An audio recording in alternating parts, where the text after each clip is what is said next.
आपका रोड पर बिहेवियर आपके इमोशनल इंटेलिजेंस का रियल साइकोलॉजिकल टेस्ट है और वहां पर चिल्लाना और गाली देना, वर्बल अब्यूज, उस टेस्ट में फेल होने का सिग्नल है। क्या आप जानते हैं, जब हम रोड पर जाते हैं तो जब भी हम किसी पर चिल्ला रहे होते हैं तो हम अपने कहीं और के स्ट्रेस को निकाल रहे होते हैं। वो हमारे अदर फ्रस्ट्रेशंस का एक प्रोजेक्शन होता है, लेकिन हम हर बार खुद को डिफेंड कर देते हैं कि गलती सामने वाले की है, चाहे सामने वाला कट मार के निकला हो या सामने वाले ने कोई सिग्नल सही ना दिया हो, एकदम से मुड़ गया हो, रुक गया हो, या जो भी उसने ऐसा किया हो जो एज पर रूल नहीं होना चाहिए था, तो हम वर्बल अब्यूज करते हैं। ये एक बहुत स्ट्रॉन्ग माइंडसेट है। ये नॉर्मल नहीं है बट कॉमन है। इतना कॉमन है कि शायद हम भूल ही गए हैं कि ये बहुत अनएथिकल भी है। और इस माइंडसेट को सोशल एक्सेप्टेंस भी है। हम सब जानते हैं कि हम ये गलत कर रहे हैं, सामने वाले ने जो किया वो गलत था, लेकिन जब हमने उसके ऊपर चिल्लाया या उसको गाली दी, वो उससे भी कहीं ज्यादा गलत था, पर हम फिर भी अपने आप को नहीं रोक पाते। इसको अगर हम कैजुअल लैंग्वेज में बोलें तो हमारे अंदर का प्रेशर कुकर जो स्ट्रेस से भर जाता है वो रोड पर जाकर ही सीटी मारता है। अगली बार जब आप ऐसे कभी किसी को गाली देने का मन कर रहा हो तो अपने आप को इसी एग्जाम्पल को रिलेट करके याद दिला सकते हैं। जरूर याद दिलाइएगा। जब जब हम इस तरह का बिहेवियर करते हैं तब तब हमें लगता है कि हमने सामने वाले को सुना दिया, अब ठीक है। पर याद कीजिए, आज तक ये ज्यादातर लोगों के साथ होता है, हम सबके साथ कभी न कभी हुआ है। याद कीजिए कि क्या कभी एक बार भी ऐसा हुआ है कि गाली देने के बाद भी हम खुश हो पाए हैं या संतुष्ट हो पाए हैं और अपने ईगो को सेटिस्फाई कर पाए हैं? कभी नहीं हुआ। उसके बाद हमारा फ्रस्ट्रेशन और बढ़ जाता है और हम एक एंगर जोन में चले जाते हैं, और वो एंगर जोन हमारे रिएक्शन की वजह से होता है। इसकी कुछ टेक्निक्स ऐसी हैं जिससे हम इसे आसानी से कंट्रोल करते हैं, क्योंकि यहाँ पर पूरा मामला कंट्रोल का ही है। इन सब बिहेवियर्स का मतलब है कि हमने अपने इमोशंस का कंट्रोल खो दिया है जब हम गाड़ी चला रहे हैं, जब हम रोड पर हैं। तो आपको अपना कंट्रोल अपने हाथ में रखना है।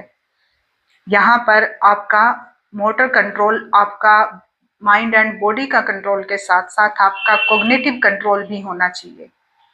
इसको हम कुछ इस तरह से कर सकते हैं, कॉग्निटिव रिस्ट्रक्चरिंग।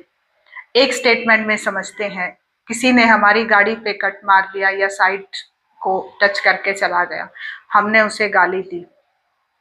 गाली देने से अपने आप को रोकते हुए आप ये भी सोच सकते हैं, एक सेकंड के लिए अपने आप को याद दिलाना है, जब आपकी गाली निकलने वाली है तब हो सकता है शायद ये अंदर से बहुत परेशान था, लग गया, उसको गाली देने से ये ठीक नहीं होगा।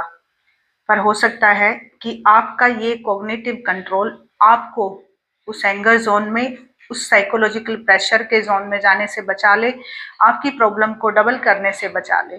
क्योंकि जो गाड़ी को डैमेज हुआ है या नुकसान हुआ है आपका, वो तो आपको ही भरना पड़ेगा, या फिर आप उससे लें या कंपनसेट कराएं, वो बाद का मुद्दा है। पर हम बात कर रहे हैं उस टाइम के रिएक्शन पर। कॉग्निटिव रिस्ट्रक्चरिंग ऐसे काम करती है, किसी भी नेगेटिव थॉट को आप माइंडफुलनेस के साथ पॉजिटिव में कन्वर्ट कर सकते हैं उसी टाइम।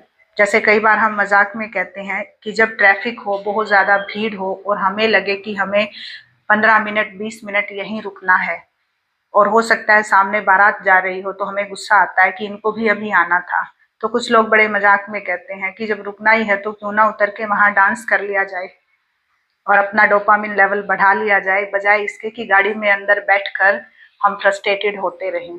तो मैं ये नहीं कह रही कि हम सब नाचने लग जाएंगे ऐसा, ये भी एक कॉग्निटिव रिस्ट्रक्चरिंग का बड़ा अच्छा एग्जाम्पल है, जहाँ हम अपना सेंस ऑफ ह्यूमर इस तरह की कंडीशन में लगा के अपने आप को साइकोलॉजिकल प्रेशर से बचा सकते हैं। ये वो समस्याएं हैं जो हमारी रोजमर्रा की लाइफ में होती हैं, हम सब फेस करते हैं, इससे कोई भी नहीं बचा होता। ट्रैफिक एक बहुत बड़ी समस्या है जो हम सबको पता है, उसके साथ ही साथ ये भी उतनी ही बड़ी समस्या है, और ये सब है हमारे माइंडसेट की वजह से। फिक्स्ड माइंडसेट, जैसे ही रोड पर निकलते हैं हमारा माइंडसेट जो है वो एकदम फिक्स्ड है कि सामने से कोई भी आएगा हमने इसी टोन में बात करनी है। अब आगे से जब भी आप जाएं कोशिश करें अपने आप को माइंडफुलनेस जोन में ले जाने की और अपने आप से कहें कि मैं इसकी शुरुआत इस तरह से करूंगा। अब की बार गुस्सा या गाली निकलने से पहले अपने आप को कंट्रोल बैलेंस करते हुए अपने इमोशंस का रिमोट कंट्रोल अपने हाथ में रखेंगे।